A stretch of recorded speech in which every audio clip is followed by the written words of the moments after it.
Who do you think is responsible for India's partition? Britain and Muhammad Ali Jinnah. India wanted immediate independence. Britain wanted immediately out of India. So the two came together. Unfortunately, it was done too quickly. For some reason, Muhammad wanted a separate Pakistan. They would also left India in a very bad situation. Instead of trying to figure this out, what are we going to do? They just drew a line. Now look at the problem in Kashmir today. Both countries are fighting about it all the time. Hindustan ka fauj mein tha, bahut mukhtalif log tha. Sikh, Gurkha, Maratha, Rajput, Bagheera. Did you know anything about Subhas Chandra Bose? Jihan. Jallianwala Bagh massacre. I think it was a dreadful, dreadful incident and a terrible, terrible mistake. It should never have happened. You want two things to happen? I live to 103 years old and I want to see Donald Trump in jail. When are we getting the Kohinoor? You won't. You should, but you won't. Anything about Narendra Modi? I think he is... You can be honest. I have to give a lot to India for my whole being. It was India which changed me. It made me grow up. Is there anything in your life that you have regretted? One of them was, again in India, a man was shot.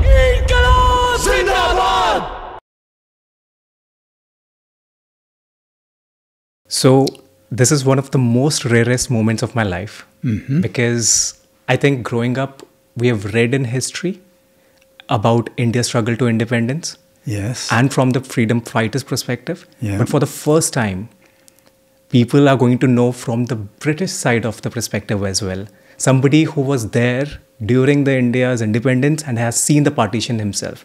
So I'm really very excited for this conversation, sir.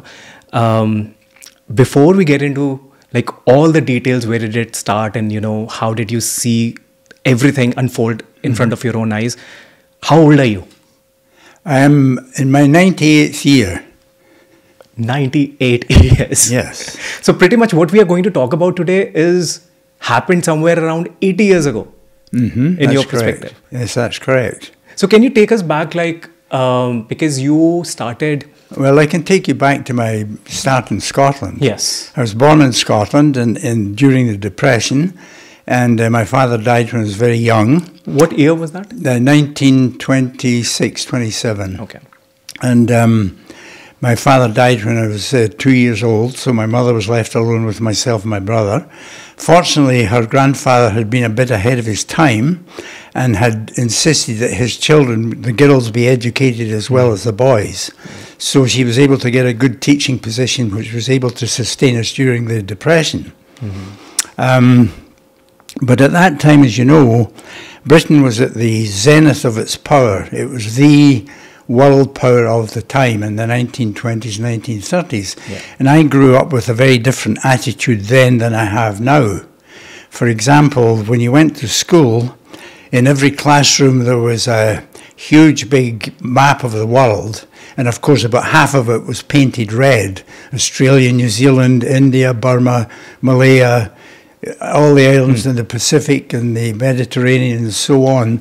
So in front of the map was also a picture of the king, King George V, who was always a little bit worried looking and dressed in a magnificent uniform.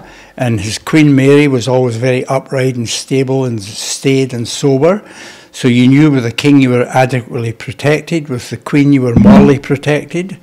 And beside them was a picture of Lord Baden-Powell with the crossed Union's jacks. And so you knew where honour and duty lay. Your duty was to the king and the country and to Britain. And of course at that time, growing up with that atmosphere, you began to believe that the world was in its correct British orbit. Yeah. That's the way it should be. Yeah. Because we're British, therefore and you somewhere felt superior? A feeling you were made to feel superior? Well, not a feeling of superiority, but a feeling of entitlement. Entitlement. We're British, we own 3/4 of the world, therefore we're entitled to whatever we can do. Yeah. That was the basic attitude when you grew up as a child. Yeah. And of course, unlike the American children who are always God blessing America and clutching the flag and so on, we did not do any of that. But it was much more invasive in a way, more pervasive, because you kind of absorbed it as you moved along. It was with you wherever you went.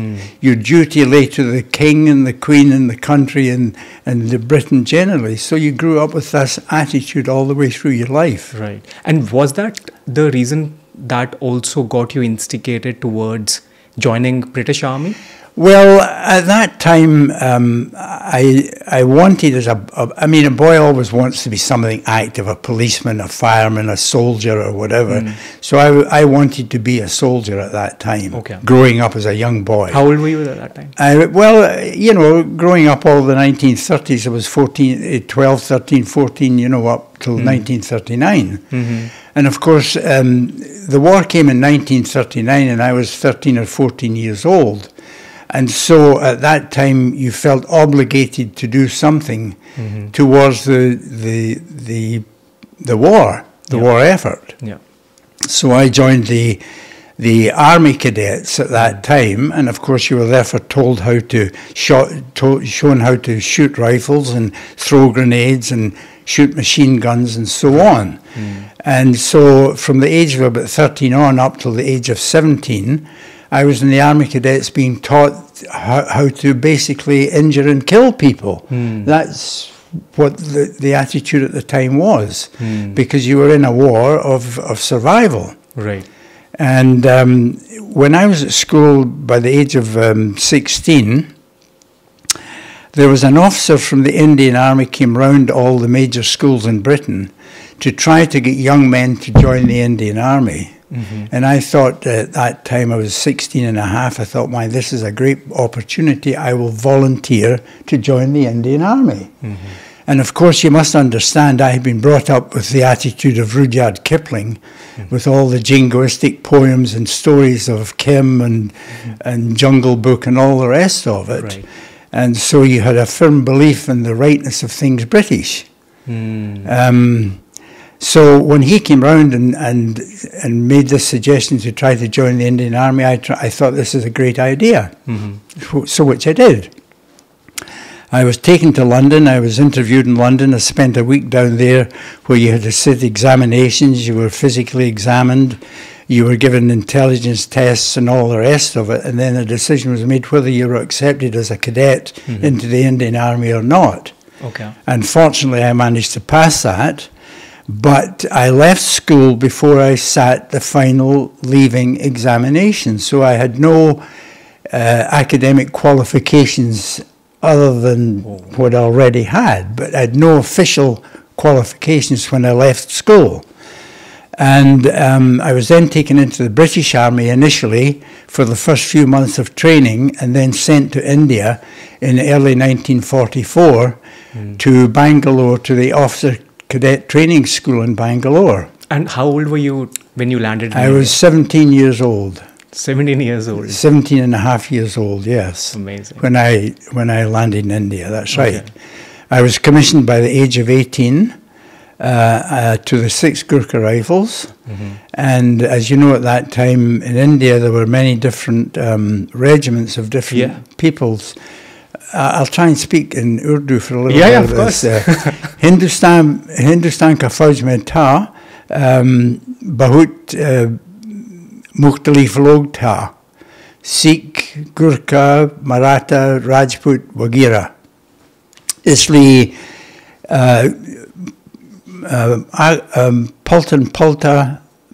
पलटन में आपने मादरी ज़बान बोलते. They spoke their own language. They spoke their own language. इसलिए सब फौज की था, सब फौज के लिए एक ज़बान ज़रूरी था. Okay. इसलिए उर्दू चुना था. That's when you started learning Urdu. That's exactly. You had to learn the one language because all the different. Anybody can understand. Yeah, that's right. Every different regiment spoke different languages. Right. So they had to have one language which they all spoke. And that was Urdu. And that was Urdu. So when you graduated as an officer, you had to pass the examination in Urdu. And at that time, Asi Salhua, मैं अच्छी उर्दू बोल सकता था. I'm pretty sure you're speaking better than. लेकिन अभी मेरा उर्दू आसान नहीं है. अच्छा नहीं है. अच्छा नहीं है. अच्छा और आसान. Asan is like it's not complex. It's not आसान. Asan means simple. Oh, well, मुख्तलिफ था. मुख्तलिफ है. See the words that you're saying, even I don't know the meaning of that. मुख्तलिफ. So I'm pretty sure मुख्तलिफ, you're right. difficult. Difficult. Yeah, difficult. Difficult. Yeah, अभी difficult है. अभी मुख्तलिफ है. That is maybe because you're not speaking regularly, which we were talking about. Okay, so we'll stop here. No, you can speak any time in between because I love it, the way that. But it's not, you must admit, it's not very good now. But 80 साल हुआ. 80 साल हो. Yeah. Yeah. Okay, so how was it working along with other Indian soldiers? Well, what you've got to realize, when you go with this attitude of not superior but entitlement and an degree of superiority, you look upon people differently. So you don't look down on them, but you look them as being a little bit different. Kind of like the Indian caste system, where you're all human beings, but you're treated differently. You're treated based on your caste. Exactly. Yeah. So in a kind of a way, that was the attitude of the British officer at the time. But once you got to the regiment, you began to realize that people were very similar to yourself. They were very, very good people. They were excellent soldiers. The Indian soldier was an excellent soldier, and that's my honest opinion. So as you developed, you began to realize that this difference in superiority did not really truly exist. And in a way, though, there was a great deal of respect between the British officer and the Indian soldier. And vice versa, there was a great respect from the Indian soldier to the British officer. So there was a communion of spirit in the whole army, shall we say, which was unique. Did that change your perspective about India? It changed my perspective totally from my initial attitude of superiority to one of equanimity and evenness. When you were working alongside other When Indian I was soldiers? working particularly with Indian soldiers, I began to realize these people were very good people, were very excellent in all the things that they did. And so my attitude changed remarkably over time. But you must realize, I went to India as a very young man, my Jawanta. So as a young man, you're more interested in immediate gratifications, you know, parties and whatnot. But it takes a little time for the cultures of India, the many different cultures, to sort of seep in and begin to change you. And so it took really the 4 years that I was in India before I began to realize just how profound the country was. Can you state any kind of a story or an experience which made a big impact in your life related to what you were doing and that changed your perspective altogether?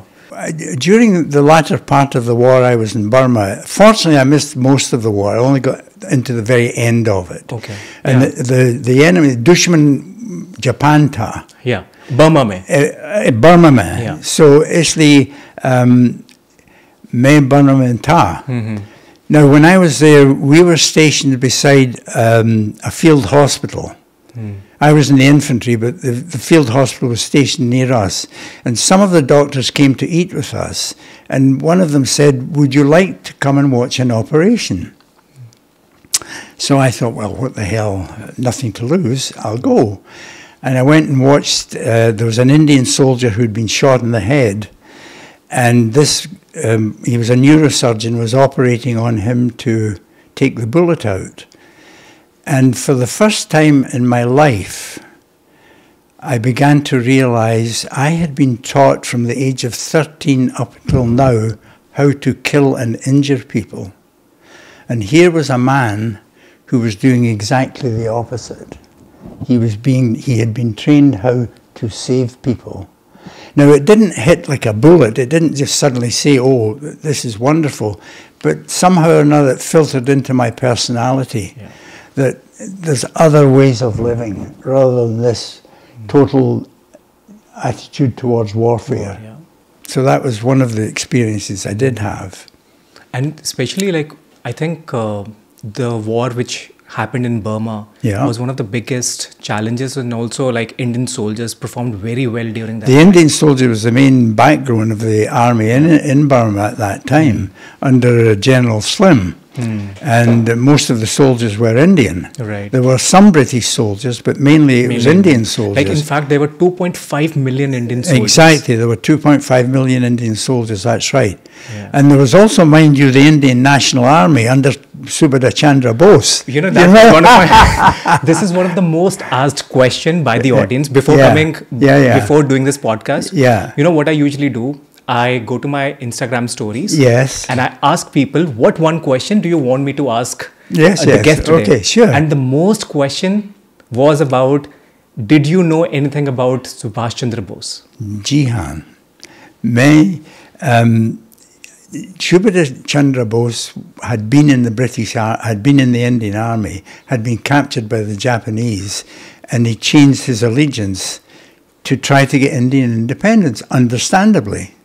So there were two sort of Indian armies, as it were. There was the Indian army controlled by the British and owed allegiance to the British, and then there was a few Indian soldiers who had been captured who had transferred their allegiance to Subhas Chandra Bose, who was in charge of the Indian National Army, fighting against the British. Yes. So yes, so that was fact. Yeah. So, and also there were a lot of, there were two sides of the coin, because at one side there were Mahatma Gandhi, Jawaharlal Nehru, who believed in non-violence. Yes, that's who believed in that, by peaceful protest, you will be able to get freedom from British. Yeah. On the other side, there were a different set of, thoughts, where Subhas Chandra Bose was the leader, where he said that, you got to get what's yours. That's right. So did you see these two? Oh, yes. You came across that quite frequently, particularly after the end of the war,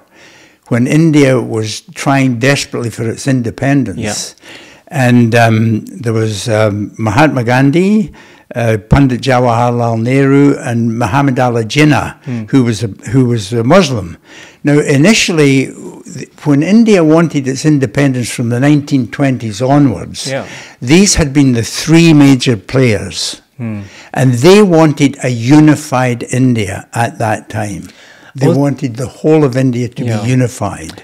Just one small incident I would like to bring in the notice that, during 1920s and during 1990s, you probably might have heard about Jallianwala Bagh massacre. Yes, that was the Amritsar massacre. Yes. Yeah, 1927. And it was a peaceful crowd gathering which was happening. I know. So do you know anything about how General Dyer did that? That was a terrible blot in the whole of the British interest in India. And that was one of the major, instigations by a lot of freedom fighters. Like, I know. Maybe you came a little later to India, which was in 1944. Yeah. But there is one of the biggest freedom fighter by the name of Bhagat Singh.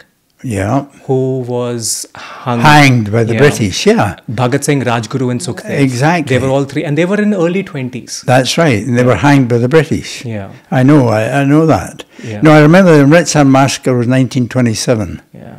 What is your viewpoint about that? Like, do you think it was unfair? I think it was a dreadful, dreadful incident and a terrible, terrible mistake. It should never have happened.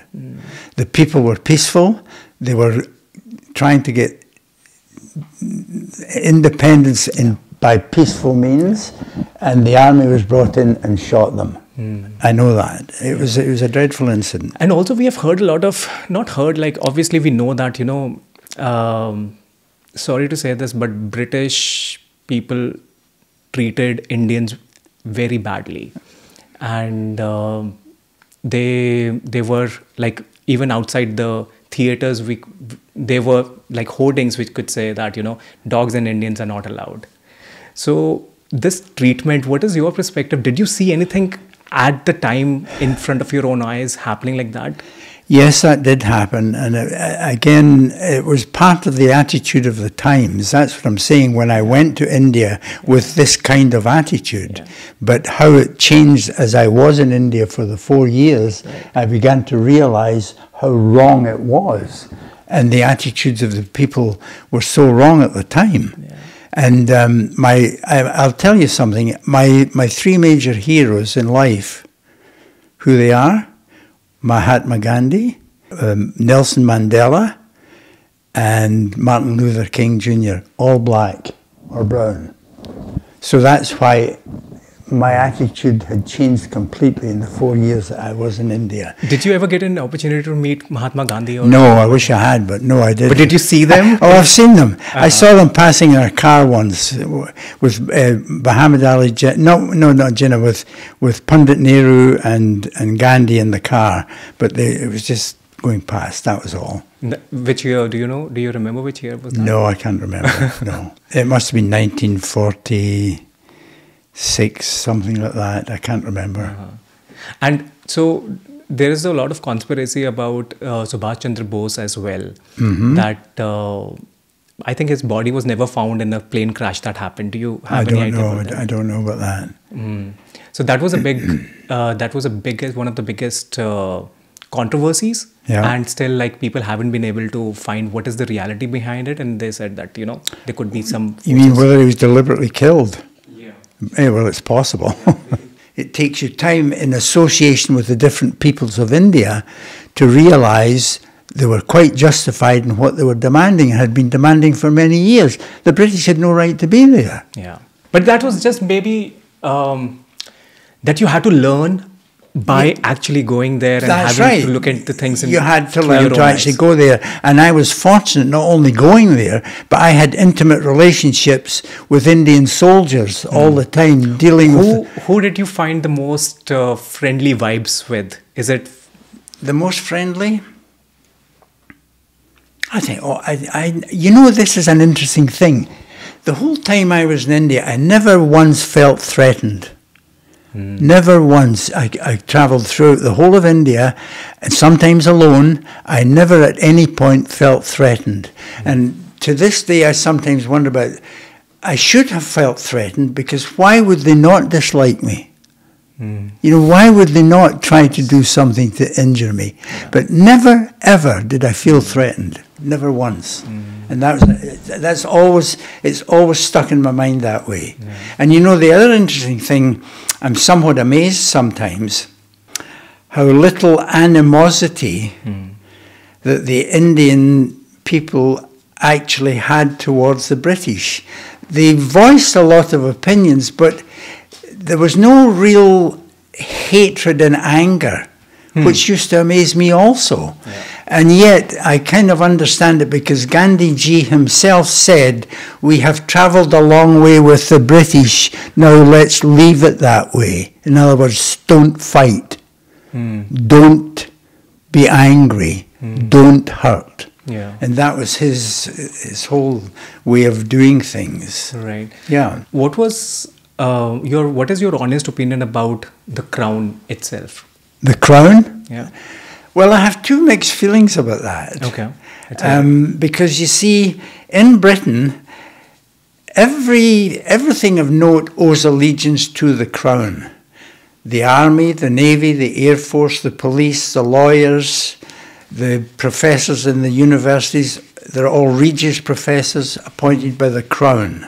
So you owe allegiance to the crown. You do not owe allegiance to a political party. Right. You owe allegiance to the crown. The crown being the supreme leader of that country. Yeah. So therefore, you have this supreme leader who has no political power actually, but controls emotionally everyone else. And in a way has the final say. Before they sign a document, they could refuse to sign the document. Now, if the Queen or the King refused to sign a document, people would say, my God, why is that? What's happened? What's so wrong with it that there's not signing it? So in a way, it's a final protection against autocracy and communism, to have one person who can say, no, it's not good. But on the other hand, should some one person be in control of the whole thing? No, they shouldn't. So I've got split feelings about it. I understand the good part of it. What is the good part? The good part is that it's the final protection against autocracy, because they can refuse to sign the document. If a communist or an autocratic parliament brought a document to the Queen or the King and said, you must sign that, and if he said, no, I am not signing it, the people would wonder why. They would say, what the hell is wrong with it?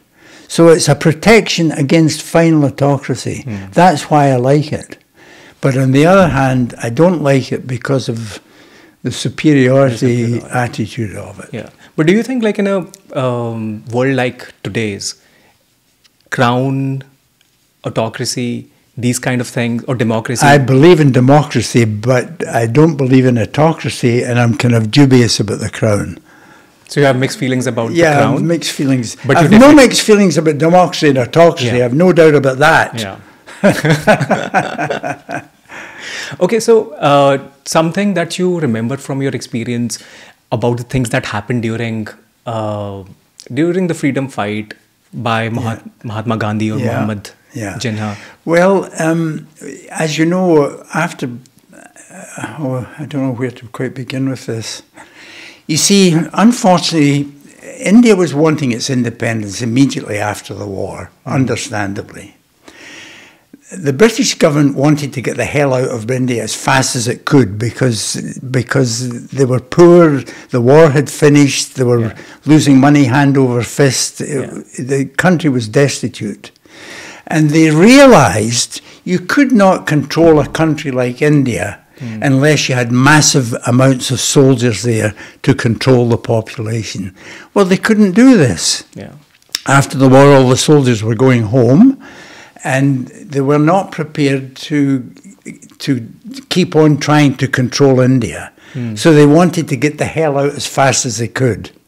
Yeah, but they would also left India in a very bad situation. Exactly, that's what I'm coming to. That's exactly what I'm coming to. Just like to add a little, like even during the World War II, and when the famine happened, like we talked about, 3 million people died over there. Yeah. But most of the food supplies actually were given to the British soldiers during that time. Probably quite. So the priority was based on, who deserves to eat. That's right. Oh yeah, I believe that's probably quite true. Yeah, so they completely left India out of any resources during that time, and then they were like, oh, we don't have anything else to. Yes, I do understand that, and I know that did happen. Yeah. But you see, to go back to the business of the independence, understandably, India wanted immediate independence.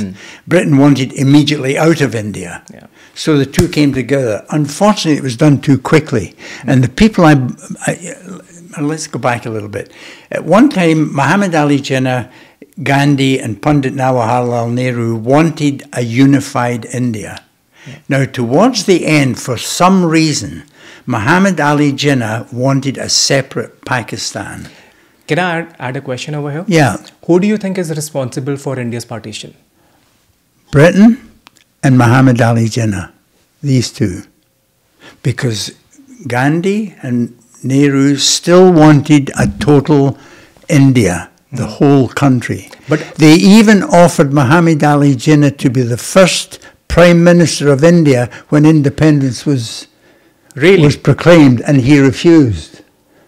He wanted an independent Pakistan for some reason. And that changed pretty much changed towards the attitude. That changed the attitude between Jinnah and Gandhi and Nehru. Initially, they had been great friends, and Jinnah suddenly sort of flipped over to the side. And what then happened was the fault of the British. Instead of taking time to recognize necessary boundaries which should occur between the two countries, they just drew a line. For example, Kashmir was ruled by a Hindu ruler, yet the majority of the population were Muslim. So instead of trying to figure this out, what are we going to do, they just drew a line. Now look at the problem in Kashmir today. Both countries are fighting about it all the time. Yeah. That's the reason why. Punjab is another good example.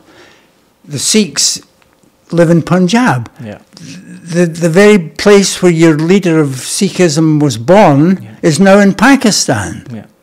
And yet your golden temple is Amritsar. You know, so tell me that a line should have been drawn down there. Yeah. It should have been done that way or this way, one or the other. Yeah. Now, you see, to me, it was deliberate. It was a deliberate policy to get rid of this as fast and as quickly as possible. And also, like, deliberate, it is also one of the strategies of Britishers, like what they call is divide and rule. Oh, yeah. Well, that's right. Divide and rule. How they did it. Yeah, that's right. Yeah. That's how they did the whole empire all the way through the centuries, divide and rule. Yeah. Absolutely. And just with one decision that they took, 80 years ago, and still people are fighting, and the countries are fighting. Right. The whole country. But it wasn't just the British, it was Muhammad Ali Jinnah as well. And he was the pusher for it. I blame him. Because I mean, Gandhi in particular was a non-violent man of peace. What is your viewpoint about Mahatma Gandhi? Mahatma Gandhi, I have great admiration for him. I mean, he was a man who was well educated, came from a good background, had all the possibility to live a life of affluence and whatever. Instead, he devoted his life to what? Indian independence is one thing. And not only independence, but with peace and security for everyone. Do you think Mahatma Gandhi was also politically aligned and collaborated with Britishers in some way? No, only insofar as he wanted independence. He would go along with various things in order to get independence. Right. But I don't think he was aligned with the British, no. And what about Jawaharlal Nehru? Jawaharlal Nehru, another highly educated, very intelligent man, who I think he was more politically. He was more politically concerned than Gandhi was. Gandhi was more emotionally concerned and psychologically, and his whole soul was concerned in it. Yeah. Muhammad Ali Jinnah was for Pakistan. Pandit Jawaharlal Nehru was very politically inclined. But why do you think Mahatma Gandhi was later assassinated? Because it was some absolute fanatical idiot who thought that Gandhi had betrayed them. I don't know why. I really don't know why. I don't know why it happened. Had a Muslim shot him, or maybe even a Sikh shot him, I might have understood that. But I think it was a Hindu who shot him. I can't be. Nathuram Godse. Pardon? Nathuram Godse. Was that who it was? And was he a Hindu? He was a Hindu. Yeah, there you go. Now, I think see, so. I never quite understood that. Yeah. What do you think? Yeah, it is very... Yeah, I would have understood if it is because of the partition, I think, and also like partition between India and Pakistan. I would understand that could be the reason why did they let that happen.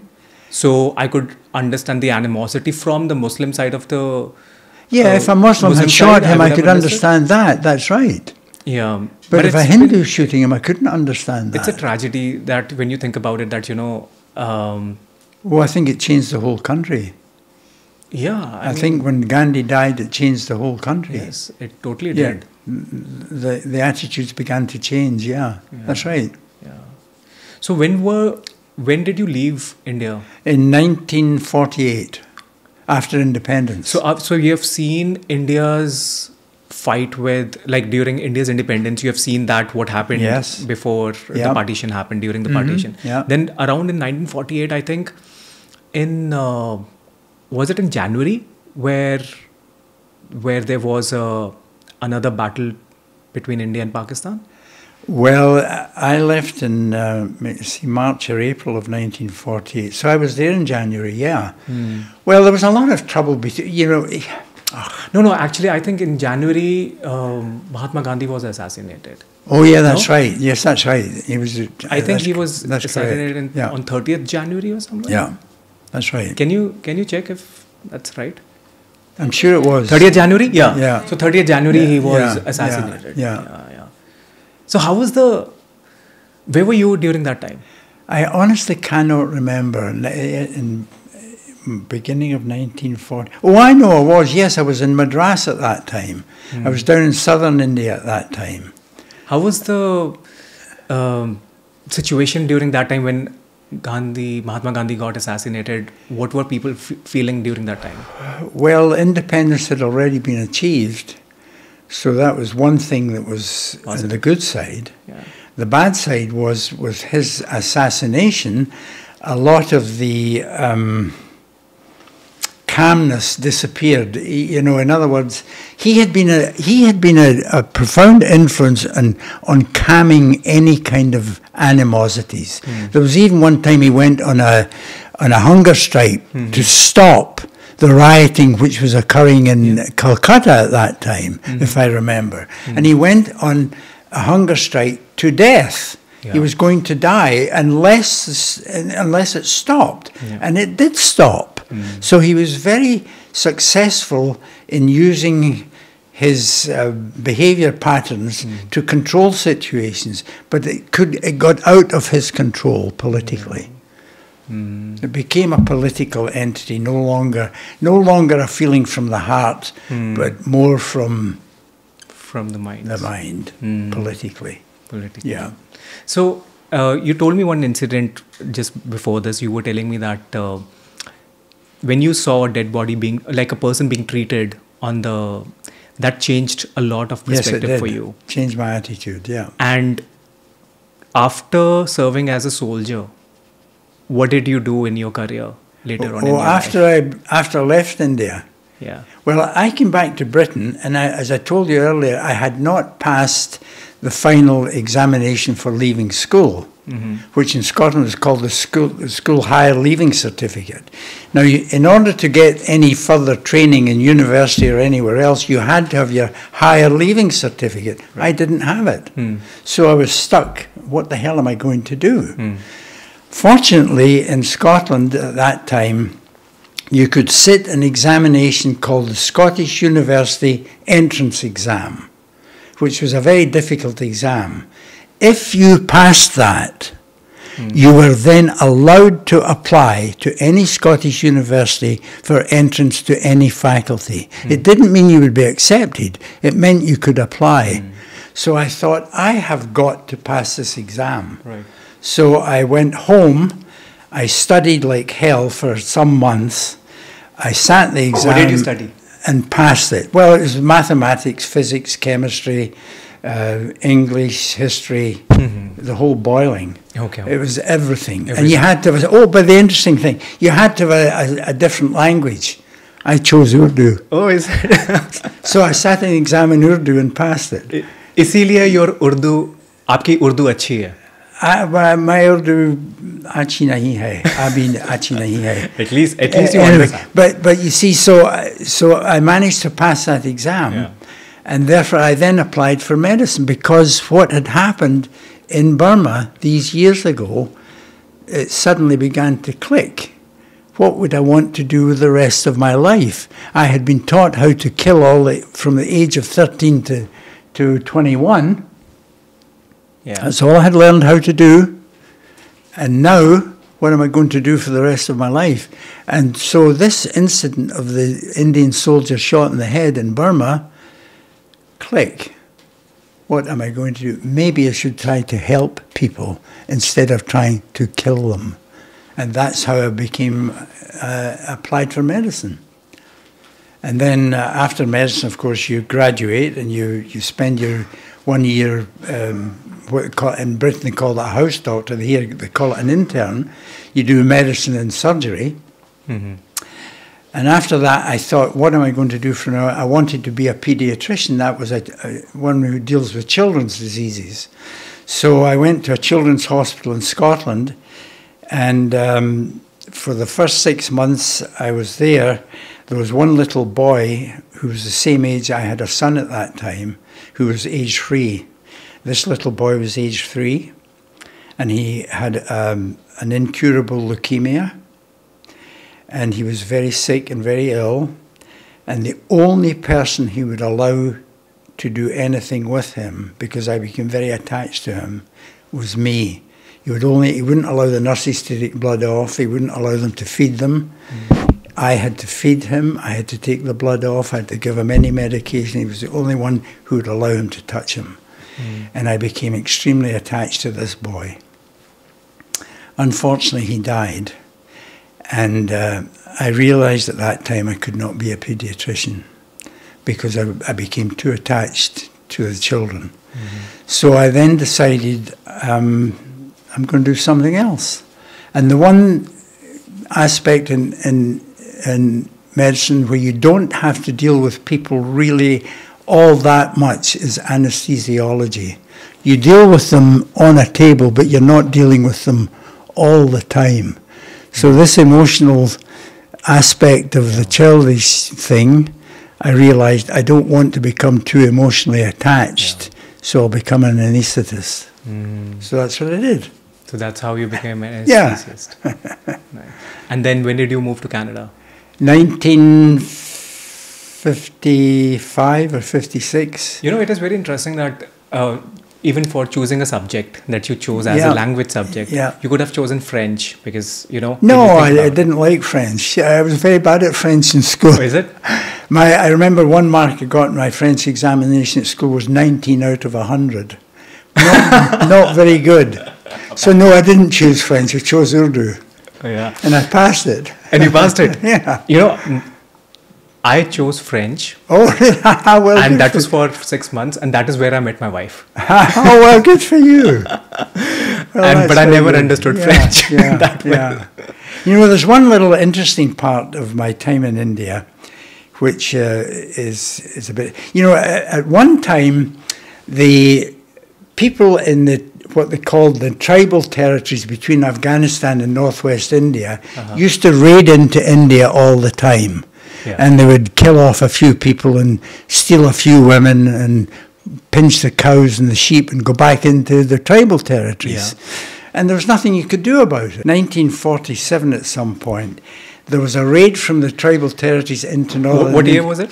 I think it was 1947 or maybe it was 46. I can't just quite remember. But there was a raid into northern India near a little town called Buffa and a little town called Ogi in the Northwest Territories. And I was sent up with a company of Gurkha soldiers when this had happened to counter it. But of course, by the time we got there, they had gone back anyway, so it didn't matter. But that must have been one of the last raids into what was India at that time from the tribal territories of Afghanistan. And I had been sent up there to try and counter it. But by the time I got there, it was all over anyway. But you know, the interesting thing, one of the ways that the soldiers used to... There was a river where we were stationed in Buffa. There was a river near where we were stationed, and the soldiers used to go fishing. You know how they fished? They took a grenade out and threw it into the river.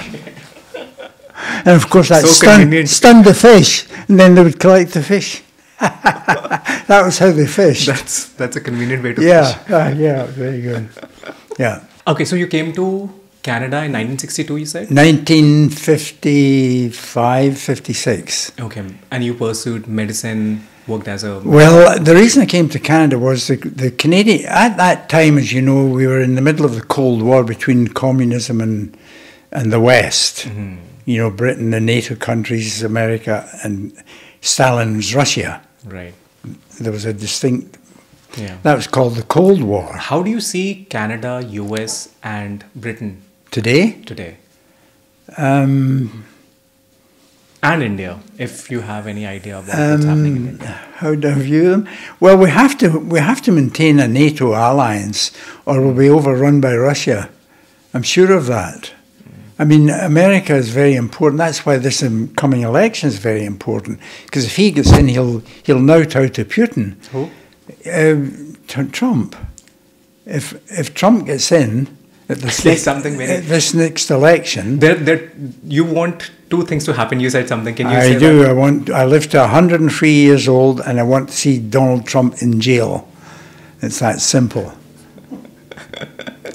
But anyway, I think one of them is going to be true, which is the first one. Well, you're going to live up till 103 years of age. Oh well, maybe. The second one. The exit polls are quite the opposite at the moment.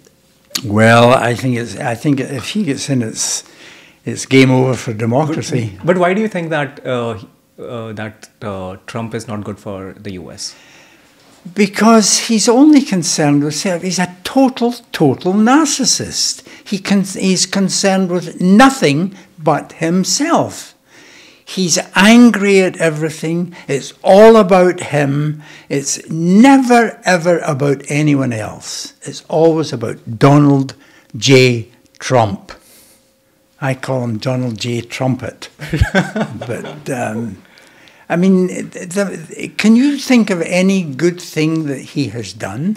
I can't think of any good politician doing any good things at all. Well, no, some politicians try to do that. They try. Some do it, but they try. They do. Yeah. They do. Have you heard anything about Narendra Modi? Yes, I do, yeah. So what is your viewpoint about it? I think he is... you